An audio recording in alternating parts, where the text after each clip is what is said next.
जब छोटा था तब से ही जब भी मैं भगवान को जब प्रार्थना करता था तो मैं कभी भी पैसा नहीं मांगा, अपने लिए नौकरी नहीं मांगा या कोई व्यक्तिगत अपने लिए कभी कुछ नहीं मांगा। मैं उस समय सोचता था कि भगवान मुझे ऐसा बनाना कि मेरे माता पिता, मेरे परिवार, समाज, देश देश इतना उस समय से ही सोचता था कुछ ऐसा करूँ कि उनको मेरे ऊपर गर्व होना चाहिए, इस लायक मुझे आदमी बना। और उसी दिशा पे मानवता को प्राथमिकता रखते हुए मैं अपने जीवन की यात्रा आगे नहीं बढ़ रही हूँ। बचपन से ही मैं मेरे माता पिता के गांव में रहते थे, पिताजी स्वास्थ्य विभाग कर्मचारी थे, लेकिन मैं मेरे चाचा जी जो ट्राइबल में हॉस्टल रहते थे, 10वीं 10वीं हॉस्टल में वो रहते थे। आज बहुत बड़े अधिकारी हैं पिताजी विभाग के, मैंने रहते बढ़िया बड़ी पोस्ट था। तो वो जब हॉस्टल में रहते थे तो मैं उनके साथ रहता था। जब छोटा था उनके साथ रहता था तो देखता था कि बहुत सारे लोग स्टूडेंट पढ़ रहे हैं, भैया लोग पढ़ रहे हैं, कैसे गाँव में रहते हैं, हॉस्टल में उस समय की सुविधाएँ कैसे रहे होंगी आप समझ सकते हैं। बिस्तर कैसा रहा होगा, चादर, खाना कैसा मिलता रहा होगा। तो उन परिस्थितियों में भी मैंने उनके चाचा जी का डेडिकेशन देखता था कि बहुत पढ़ाई के प्रति समर्पित है और गाँव में थे बहुत अच्छा पढ़ाई करने के समर्पित है। तो मेरी भी प्रेरणा मिली जीवन के अच्छी पढ़ाई लिखाई करूँ। 10 से 12 साल की उम्र में उस हमारे समय में क्रिकेट का जुनून था। क्रिकेट बहुत लोकप्रिय आज भी है। उस समय हम लोग एकदम क्रिकेट के प्रति जुनून और क्रिकेट खेलने के साथ साथ कमेंट्री करने का मुझे बहुत शौक। तो गाँव गाँव में जो टूर्नामेंट होते थे 5 किलोमीटर 10 किलोमीटर, मैं बस्ता उठा के स्कूल में पढ़ा मेधावी छात्र। जैसी छुट्टी होता था, लंच होता था, मैं झोला उठा के अपना चल देता। अब मेरे पिताजी एकदम स्ट्रिक्ट आदमी, माने मैंने इतनी कुटाई खाई जिसकी कुछ सीमा नहीं। मेरे पास इतना अनुभव हुआ कि मैं 1 घंटे तक मुर्गा बन सकता हूँ। माने आप सोचेंगे मुर्गा बनना कितना कठिन, अब नहीं बन पाऊंगा, अब हाथ से बन गया। उस समय मेरा अनुभव था कि मैं 1 घंटे तक लगातार बिना बैठे मुर्गा बन सकता था। मेरे भाई 10 मेरे बाद वाले उम्र के वो जिस तरह उससे वो बेहोश हो जाता था मार खा के, लेकिन कभी मुर्गा नहीं बना। तो ऐसी जर्नी पिताजी बहुत स्ट्रिक्ट थे, वो चाहते थे कि मैं पढ़ लिख करके अच्छा आगे बढ़ूँ और पढ़ाई में अच्छा था, लेकिन क्रिकेट के प्रति जुनून के नाम से मुझे कुटाई होती। उस दौरान 10वीं 12वीं के दौरान 10-12 साल के दौरान उस समय साक्षरता मिशन का कार्यक्रम मैंने मोहल्लों में पढ़ाते थे, बुजुर्गों को पढ़ाते थे। उस मिशन से उस दौरान में प्रभावित था। वो साक्षरता मिशन के दौरान आप जाते थे क्या करिए पेंटिंग सीखने के लिए, तो मैं ऐसे मोहल्ले जहाँ के बच्चे पढ़ने नहीं जाते थे, अपने स्कूल से आने के बाद में शाम को उन लोगों के बैठ कर अपने दोस्तों के साथ उनको पढ़ाने का प्रयास करता कि वो भी शिक्षा के प्रति जागरूक हों और आगे बढ़ें। अब 12 साल से 25 साल की उम्र की मैं जब आता हूँ, ईश्वर को जो याद करता था आपको बता दिए मेरी सोच क्या में क्या बनना है।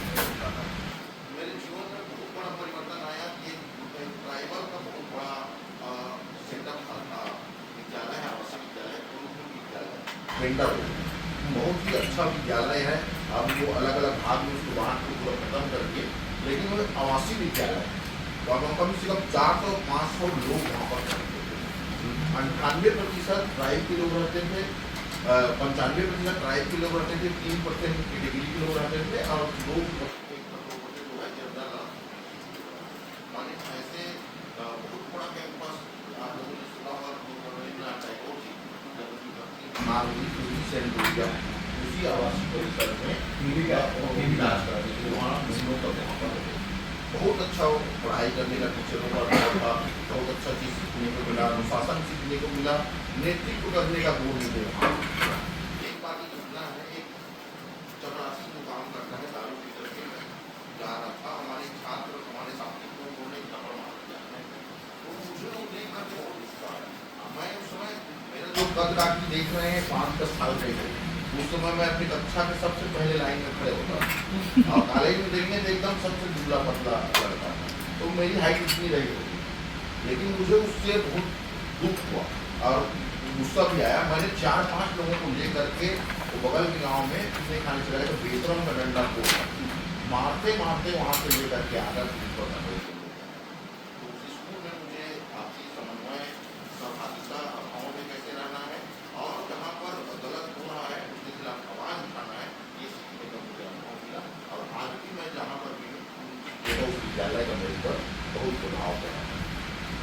उसके बाद आयुर्वेदिक कॉलेज रायपुर में ही मैं लगभग 10 सालों तक मेरी पढ़ाई हुई। 5-6 साल का कोर्स करता है, इंटर्न थी, हाउस जॉब ऐसे करके मैं 10 साल तक इस रायपुर में रहा। यहाँ पर उसी उस कॉलेज के बारे में बताना चाहता हूँ। डॉक्टर रमन सिंह जी वहीं के विद्यार्थी हैं, उसी हॉस्टल के डॉक्टर सिंह भड़िया जी, ऐसे बहुत सारे राजनीतिक जो लोग उस महाविद्यालय से पढ़े हैं, उस महाविद्यालय में पढ़ने का, उस छात्रावास में रहने का, उन कमरों में रहने का जहाँ उन्होंने अनुभव किया, तो राजनीतिक या नेतृत्व करने का गुण और मेरा जो है वो आगे आया और लोगों के लिए आवाज़ उठाना, उनका साथ देना। बहुत ज़्यादा रैगिंग होता है मेडिकलों में, आप लोग जानते हैं, तो लोग बच्चे डर के मारे छोड़ देते थे, पढ़ाई करना छोड़ देते थे, बीच में भाग जाते थे।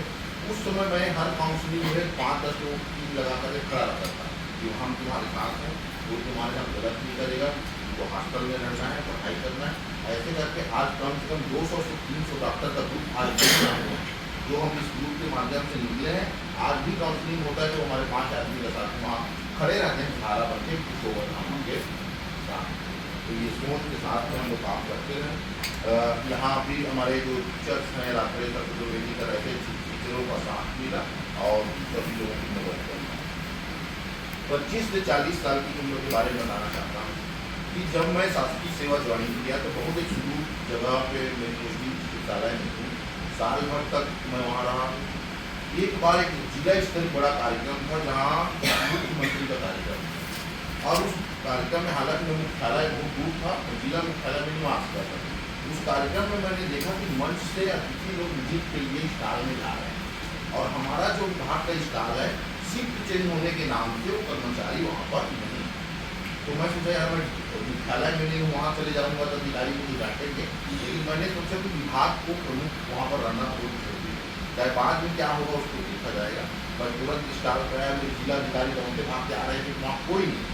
मैंने बुके लिया, प्रेजेंट किया, तब से उनको लगा कि जिले अच्छा काम करने वाला है और जिले स्तर के जितने भी कार्यक्रम रहे उनका उन्होंने मेरे ऊपर सौंप देते थे कि आप करो। उसके बाद वो जानते थे कि काम अच्छा होगा। नेतृत्व करने की गुण और आवाज़ उठाने का एक गुण दिनों दिन मेरे में आज लोगों के लिए काम करने का गुण आते गया। मैं कर्मचारी संगठन के छत्तीसगढ़ अनुसूचित जाति जनजाति अधिकारी कर्मचारी संघ जो ST/SC के एसोसिएशन है प्रदेश के 1.5 लाख सदस्य हैं, इनका स्टेट का सेक्रेटरी है।